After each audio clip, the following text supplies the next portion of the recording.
अस्सलाम वालेकुम students, Nimra babies here. Welcome to my YouTube channel brain boosters by Nimra. आज जो हम 9th क्लास के चैप्टर नंबर 2 से डिस्कस करेंगे बायोडाइवर्सिटी को। देखते हैं बायोडाइवर्सिटी क्या है। सबसे पहले हम बायोडाइवर्सिटी क्या होती है। बायो मीन लाइफ और डाइवर्सिटी मीन वैरायटी। तो हम यहाँ पे वैरायटी ऑफ लाइफ को एग्जिस्ट करेंगे, जिसके अंदर वर्टिब्रेट्स, इनवर्टिब्रेट्स, मैमल्स, फ्लोरा, फाना, ये सारी चीज़ें आ जाती हैं। ठीक है, फ्लोरा बेसिकली कहते हैं प्लांट्स को और फाना कहते हैं एनिमल्स को। और हम इसके अंदर देखेंगे कि लाइफ की कितनी वैरायटी है जो कि अर्थ के ऊपर एग्जिस्ट करती है। लेकिन जो स्टडी ऑफ बायोडाइवर्सिटी है ना, ये स्टार्ट होती है कि हम एक अनफिनिश्ड टास्क है, ये कभी भी कंप्लीट नहीं हो सकता। हम कभी भी जान नहीं सकते कि टोटल वैरायटी ऑफ लाइफ कितनी है कि जो कि इस अर्थ के ऊपर एग्जिस्ट करती है, और इसको कैटलॉग करना बहुत मुश्किल है। लेकिन जो लाइफ है उसकी जो एवोल्यूशन हिस्ट्री है वो 4 बिलियन ईयर्स अगो की है। लेकिन हमें बिल्कुल भी अंदाज़ा नहीं है तब क्या था। लेकिन 600 मिलियन तक साइंटिस्ट ने अंदाज़ा लगाया है कि वहाँ पे क्या थे, इंसेक्ट्स थे, बैक्टीरिया थे। जो सबसे पहले थे ना, उन्होंने कहा था लाइफ ऑफ बैक्टीरिया कंसिस्ट, मतलब कि जो बैक्टीरिया थे वो सबसे पहले 600 मिलियन साल पहले ना बैक्टीरिया थे इस लाइफ। फिर उसके बाद उनके अंदर मॉडिफिकेशन आई, फिर बैक्टीरिया, फिर उसके बाद डिफरेंट इंसेक्ट्स आए, इंसेक्ट्स के बाद उनके अंदर मॉडिफिकेशन हुए, फिर वर्टिब्रेट्स, इनवर्टिब्रेट्स, फिर रोडेंट्स आए, फिर मैमल्स एंड बर्ड्स जो है ना वो सबसे लास्ट में आए। ठीक है, लेकिन ये जितनी भी स्पीशीज की हमने स्टडी की है ये है 1.7 मिलियन पूरी वर्ल्ड के अंदर। बाकी जो साइंटिस्ट हैं वो इस चीज़ को एक्सेप्ट करते हैं कि जो तकरीबन 10 मिलियन है टोटल नंबर ऑफ स्पीशीज है जो कि इस लाइफ के अंदर, इस अर्थ के अंदर एग्जिस्ट करती है।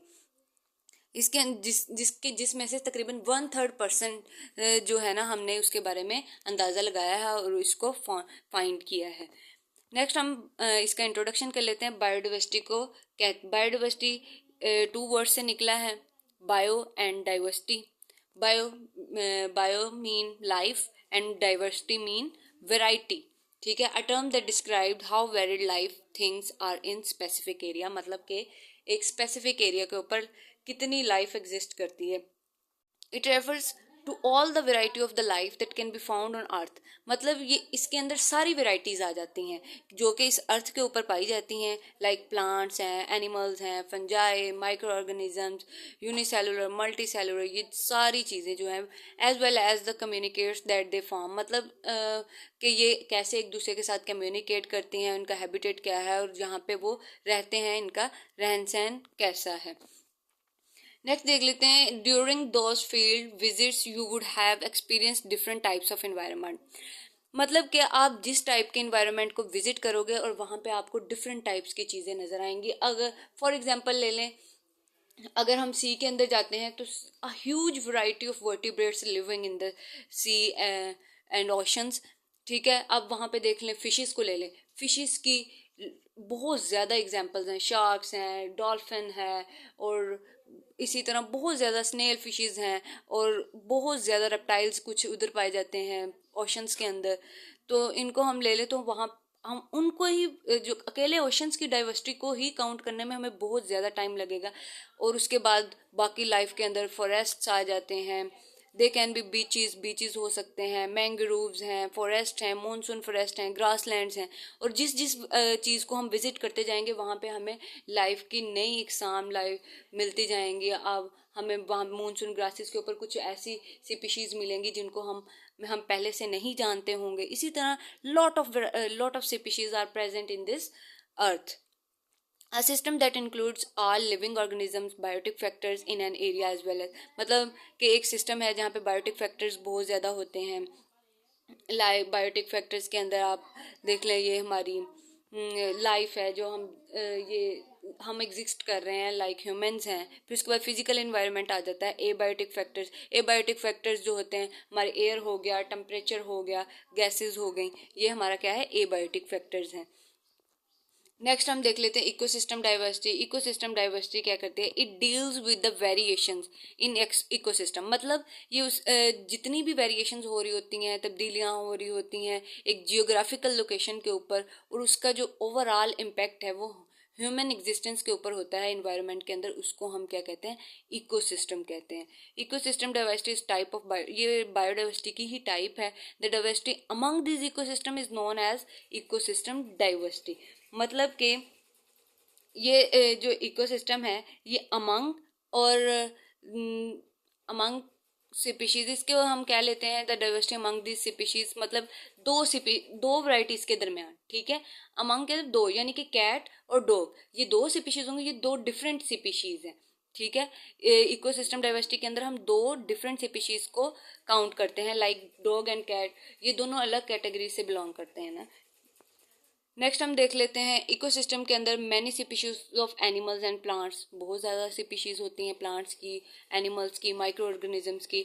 With regard the species there is a great variety of characteristic, और इनकी फिर पहले तो हमने स्पीशीज देख ली, फिर इनके कैरेक्टरिस्टिक्स और होते हैं, ठीक है। इनके कैरेक्टरिस्टिक्स, इनके पैटर्न, इनकी बॉडी शेप, इनके साइज, ये सारे बहुत ज़्यादा एक दूसरे से मुख्तलिफ होते हैं। तो इसी चीज़ को हम लाइक डॉग देख लें, डॉग की बहुत ज़्यादा इकसाम है, जैसे जर्मन शेफर्ड हो गया, बुली हो गया, और नॉर्मली बहुत ज़्यादा डॉग की पपीज़ हो गए, तो इनकी ना डिफरेंट इकसाम है, तो इनको हम काउंट करेंगे। तो ये सारी चीज़ें क्या कहलाती हैं, species diversity. It is the number of different species in particular area weighed by some measure of abundance such as number of individual or biomass। और इसके अंदर हम स्पीशीज के डिफरेंट नंबर और पर्टिकुलर एरिया के बारे में डिस्कस करते हैं और इसको सर्च करते हैं। Next, classification of organisms. Organism की क्लासिफिकेशन इसीलिए की जाती है ताकि हमें पता चल सके कौन सी स्पीशीज किस एरिया के साथ बिलोंग करती है, किस काइंड के साथ, किस वेराइटी से बिलोंग करती है। देखें, 5 किंगडम क्लासिफिकेशन है हमारे पास, उसके अंदर इन्वर्टिब्रेट, अब जितनी भी फिशेज होंगी ना वो इन्वर्टिब्रेट्स के अंदर आएंगी, ठीक है। फिर आगे एम्फीबियंस की कैटेगरीज आ जाती हैं, जिसके अंदर मेंढक हो गया और दूसरी वैरायटीज होगी, ठीक है, टॉड्स हो गए। फिर उसके बाद रेप्टाइल्स के अंदर क्या आ जाते हैं, स्नेक की वैरायटीज, स्नेक की डिफरेंट वैरायटीज होती हैं, और इसके अंदर क्रोकोडाइल्स आ जाते हैं, फिर लिजर्ड्स आ जाती हैं, ठीक है। इसी तरह बर्ड्स से ले लें, बर्ड्स के अंदर lot of variety of birds हैं, ठीक है, लाइक स्पैरोज, क्रो हो गया, फिर उसके बाद पैरट्स, ये डिफरेंट बर्ड्स आ जाते हैं। फिर मैमल्स के अंदर काऊ आ गए, और दूसरे ह्यूमन, हम खुद, ठीक है, ये मैमल्स के अंदर आ जाते हैं, और ये वर्टिब्रेट्स और इनवर्टिब्रेट्स की डिफरेंट काइंड्स हैं, ठीक है। नेक्स्ट आ जाते हैं हम ये 5 किंगडम क्लासिफिकेशन। अब 5 किंगडम क्लासिफिकेशन जो थी हमारी, वो मोनेरा है, प्रोटिस्टा है, फंजाई है, प्लांट्स है और एनिमल्स है, ठीक है। अब ये तो थी वो जो हमने पहले डिस्कस की थी, वो एनिमल क्लासिफिकेशन थी, ठीक है। अब ये किंगडम क्लासिफिकेशन, मतलब हमारे जो जितने भी किंगडम्स हैं इस अर्थ के अंदर एग्जिस्ट करते हैं, लाइक मोनेरा। अब मोनेरा के अंदर क्या आएगा, इसके अंदर इसके अंदर मोनेरा के अंदर आएंगे वायरसेस, बैक्टीरिया और डिफरेंट, ठीक है, ऑर्गेनिजम्स आएंगे। फिर उसके बाद प्रोटिस्टा से निकला है, इसके ये यूनिसेलुलर ऑर्गेनिजम्स, पैरामेशियम है, अमीबा है, ठीक है, और ये सारे क्या हैं, यूनिसेलुलर ऑर्गेनिजम्स इसके अंदर आएंगे। यूनिसेलुलर मीन सिंगल सेल, ठीक है। फिर उसके बाद फंजाई, फिर उसके फंजाई के अंदर फंजाई की डिफरेंट टाइप्स आएंगी, लाइक पेंसिलियम है, ये इसकी मशरूम्स हो गए, ये सारी जो टाइप्स हैं वो फंजाई के अंदर आ जाएगी। फिर उसके बाद प्लांट्स के डिफरेंट टाइप्स हैं, ठीक है, ब्रासिका कैम्पेस्ट्रस है, फिर उसके बाद सरसों के प्लांट्स और लॉट ऑफ प्लांट्स हैं ना, इनकी हर किसी की अपनी कैटेगरी होती है, हर प्लांट की अपनी एक खसूसियत होती है। शीशम के दरख्त हो गए, ये सारी चीज़ें, ये सारे लेकिन आगे प्लांट की भी डिफरेंट वैरायटीज़ हैं, लेकिन ये जितने भी प्लांट्स हैं ना, ये इसके अंदर आ जाते हैं किंगडम प्लांटे के अंदर। फिर उसके बाद एनिमल्स के अंदर आ जाते हैं रेप्टाइल्स, मैमल्स, बर्ड्स, ठीक है, ये सारे किसके अंदर आ जाते हैं, एनिमल्स के अंदर। ह्यूमंस भी इसी के अंदर आ जाते हैं, ठीक है, एम्फीबियंस, रेप्टाइल्स। और फिर आगे हम एनिमल्स को वो डिस्कस करते हैं। ये देखें, हम पीछे हमने डिस्कस किया था, एनिमल की क्लासिफिकेशन थी ना, अब ये एनिमल की ये किंगडम, पीछे सारे किंगडम क्लासिफिकेशन थी, और अब आगे एनिमल्स को डिफरेंट काइंड्स के अंदर, फिर इसी तरह हम मैमल्स, रिप्टाइल्स, इनको आगे हम डिवाइड करते जाएंगे और इनकी मॉडिफिकेशंस होती जाएगी, ठीक है। नेक्स्ट अब हम क्लासिफिकेशन ऑफ बायोडाइवर्सिटी देख लेते हैं। किसकी, ह्यूमंस की देखते हैं। होमो सैपियंस, जो मॉडर्न ह्यूमन बींग्स हैं वो होमो सैपियंस से बिलोंग करता है।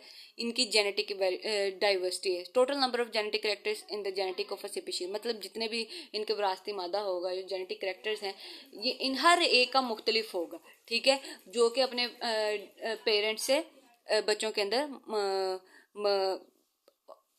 ट्रांसफर हुआ होगा। Through the above activity you would understand that even within the there are differences among them, मतलब कि उनके दरमियान डिफरेंस होगा। अब दो पेरेंट्स की जो औलाद होगी, दोनों के दरमियान में डिफरेंट जरूर होगा, ठीक है। नेक्स्ट देखते हैं हम, biodiversity the combination of ecosystem, diversity, species diversity and genetic diversity. अब ये देखें, उन्होंने कुछ ये बीन्स रखे हुए हैं और ये देखें, ये एक एग्जांपल ले लें, ये देखें, ये जैसे जिसे हम सर्दा गर्मा वगैरह कहते हैं ना, तो ये उसी की काइंड्स हैं। अब ये देख है, ये सर्द गर्मी, लेकिन इनकी जो टाइप्स हैं, ये शक्लें जो हैं इनकी मुख्तलिफ हैं। तो ये क्या है, ये इनकी ही वैरायटी है, इन प्लांट्स की वैरायटी है इसके अंदर। अब देख लें, अब एक प्लांट की इतनी स्पीशीज हो सकती हैं, इतनी वैरायटीज हो सकती हैं, तो आप देखें, सोचें, इमेजिन करें कि पूरी वर्ल्ड के अंदर जितनी लाइफ्स हैं उनकी कितनी वैरायटीज होंगी, क्या हम उसको काउंट कर सकते हैं? नहीं, ये बहुत मुश्किल टास्क है। और I think we can don't count them these species and variety of life ना। फिर देख लें, ये अब टेरेस्ट्राइल इकोसिस्टम्स है, अब ये नेचुरल फॉरेस्ट्स हैं। अब इनके अंदर हम जैसे जैसे इनको विजिट करेंगे, हमें पता चलता जाएगा कि इनके अंदर कौन कौन सी वैरायटी ऑफ लाइफ एग्जिस्ट करती है। अब सी के अंदर ओशंस की ले लें, उनके अंदर huge variety of fishes and different sea animals होते हैं। नेक्स्ट हम बायोडाइवर्सिटी की इंपॉर्टेंस देख लेते हैं। Biodiversity is importance to human for many reasons, ये हाँ इंसानों के लिए बहुत ज़्यादा फ़ायदेमंद है। इसके बहुत से रीज़न हैं। ये हमारे जो इंट्रिंसिक वैल्यूज़ हैं उनको भी कंसिडर करती है। फिर उसके बाद जो हेल्दी इकोसिस्टम है, rich biodiversity increase ecosystem productivity. अब अगर हमारा इकोसिस्टम हेल्दी होगा तो हमारी जो बायोडाइवर्सिटी है वो इंक्रीज़ होगी और इकोसिस्टम की प्रोडक्शन लेवल भी इंक्रीज़ होगा। फिर जो एनवायरनमेंट की ब्यूटी है वो भी इंक्रीज़ होगी बायोडाइवर्सिटी के अंदर। लाइक अपने फॉरेस्ट और जंगल वगैरह की ले लें, उसके अंदर जंगल के अंदर प्लांट्स भी होंगे, एनिमल्स होंगे, और जितनी एनिमल्स की एग्जाम वैरायटी के अंदर इंक्रीज होगी तो क्या करेगा, वो उसकी खूबसूरती बढ़ती जाएगी। लाइक आप ज़ू के अंदर ले लें, ज़ू के अंदर प्लांट्स भी लगाए जाते हैं, डिफरेंट किस्म के पौधे भी लगाए जाते हैं और एनिमल्स भी होते हैं। और जैसे जैसे एनिमल्स आगे बढ़ते जाते हैं, और हम क्या करते हैं, और ज़ू इसलिए भी इम्पोर्टेंट है कि जो हमने कुछ जो इंडेंजर्ड स्पीशीज़ होते हैं उनको भी सेव करना होता है ताकि उनकी नस्लें आगे बढ़ें। और ये हम लोग जाते हैं वहाँ पे, उस जगह को विज़िट करते हैं और बहुत ज़्यादा खुशी का एहसास भी होता है जब हम नेचर से अट्रैक्ट करते हैं, नेचर हमें अट्रैक्ट करती है और उसको देखते हैं, हम इसको विजिट करते हैं। तो the beauty of Sri Lanka because of rich biodiversity, और जो श्रीलंका की सबसे जो बड़ी ब्यूटी है वो भी रिच बायोडाइवर्सिटी की वजह है। और टूरिस्ट को ये अट्रैक्ट भी करती है, ठीक है। इसके बाद आ जाते हैं, biodiversity has reduced competition between the species. Biodiversity का स्पीशीज़ के साथ बहुत ज़्यादा कंपटीशन भी चल रहा है। Like trees minimize the competition of water, मतलब अब ट्रीज़ जो हैं, अब ट्रीज़ क्या कर रहे हैं, minimize the competition of water की जो कंपटीशन है उसको कम भी कर रहे हैं। क्योंकि अब हम जितने जितने एरिया पे ट्री लगाते हैं, कुछ ट्री ऐसे होते हैं जो कि ज़मीन से पानी को अब्जॉर्ब भी करते हैं। मतलब अब हम जितने, और ये हमारी वाटर की ज़रूरियात को बढ़ा भी रहे हैं। क्यों? क्योंकि कुछ ऐसे एरियाज़ होते हैं, उनको बंजर जगह पे लगा दिया जाए ना, तो वो वहाँ उस जगह, उस ज़मीन से वो जो नमकियात होती हैं, एक्स्ट्रा मादे होते हैं, उनको जज़ब कर लेते हैं और उसको ज़मीन को ज़रखेज़ बना देते हैं। तो इसी तरह ये हमारी मदद भी कर रहा है और वहाँ उस जगह को पानी की कम ज़रूरत होती है ना, तो ये हमारे लिए बहुत इम्पोर्टेंट है। फिर नेक्स्ट हम they they reduce the competition of for food. अब जो कुछ प्लांट्स ऐसे हैं वो क्या करते हैं, हमारी खुराक की ज़रूरत को पूरा करते हैं, ठीक है। लाइक हम कुछ ऐसे प्लांट्स होते हैं जो हमें खुराक देते हैं। फिर next, various birds depend on various food and their beaks are shaped according to their diet. मतलब कुछ ऐसे बर्ड्स होते हैं, आप देख लेते हैं उनकी चोंच, अब क्या है ना, उनकी डाइट के मुताबिक, ठीक है, आप एक एग्जांपल ले लें, पहले आप लोगों ने पढ़ा भी होगा कि एवोल्यूशनरी हिस्ट्री जो हमें बताती है कि जिराफा की जो थी ना गर्दन, वो छोटी थी। आप गाय की तरह ले लें, उसकी गर्दन बिल्कुल छोटी थी, वो इतना ऊंचा नहीं पहुंच सकती थी। फिर एक एक टाइम ऐसा आया कि कहत पड़ गया। कहत पड़ने की वजह से क्या हुआ, फूड की शॉर्टेज बहुत बहुत होगी। अब क्या करें, दरख्तों के पत्ते जो थे ना वो ऊंचा होना शुरू हो गए। फिर उन्होंने क्या किया, अपनी गर्दन को लंबा करके खाना शुरू कर दी। ये एवोल्यूशनरी हिस्ट्री हमें बताती है। फिर आहिस्ता आहिस्ता जैसे जैसे दरख्तों के पत्ते ऊंचे होते गए और उसकी जो गर्दन थी जिराफा की वो स्ट्रेच होती गई, वो उतनी ज़्यादा लंबी होती गई, क्योंकि अपनी खुराक की ज़रूरियात को मीट करने के लिए उन्हें कुछ ना कुछ स्ट्रगल तो करनी थी। तो इसी तरह अब उनकी गर्दन बहुत ज़्यादा लंबी है, और ये टाइम के साथ साथ वेरिएशंस इसके अंदर आती गई हैं। इसी तरह बर्ड्स की बीक भी है, उनकी फूड की वजह से है कि वो उसके अकॉर्डिंगली है कि जिस तरह की वो फूड कंज्यूम करते हैं और उनको पहले कलेक्ट करते हैं, तो वो उनकी बीक भी उसी शेप की हो जाती है। Biodiversity helps to protect the water resources and soil to maintain favourable climatic condition and minimize environmental pollution. और बायोडाइवर्सिटी जो है हमारी इन्वायरमेंटल पोल्यूशन को भी बहुत ज़्यादा कम कर रही है, क्योंकि ये जो प्लांट्स वगैरह हैं उनको क्या करती है, वो जो पोल्यूशन है उसको कवर अप कर लेते हैं, उसको अपने अंदर ऑब्जॉर्व कर लेती है। और जितने भी जो केमिकल्स हैं, हमारी केमिकल गैसेस हैं, वो हमारी एयर के अंदर उनको भी अपने अंदर ऑब्जॉर्व कर लेते हैं, क्योंकि ये कार्बन डाइऑक्साइड को अपने अंदर ऑब्जॉर्व करते हैं। Biodiversity is very important for entertainment, various research works and educational activities. और ये हमारी जो एजुकेशनल एक्टिविटीज़ है और रिसर्च वर्क है उनके अंदर भी बहुत ज़्यादा हेल्प करती है कि लाइफ के अंदर कौन कौन सी वेरिएशंस और कौन कौन सी वैरायटी ऑफ लाइफ इस अर्थ के अंदर एग्जिस्ट करती है, उनको रिसर्च करने के लिए भी हमारी हेल्प आउट करती है। Okay student, thank you for watching. If you have any question you can ask me in a comment section. Okay, Allah Hafiz.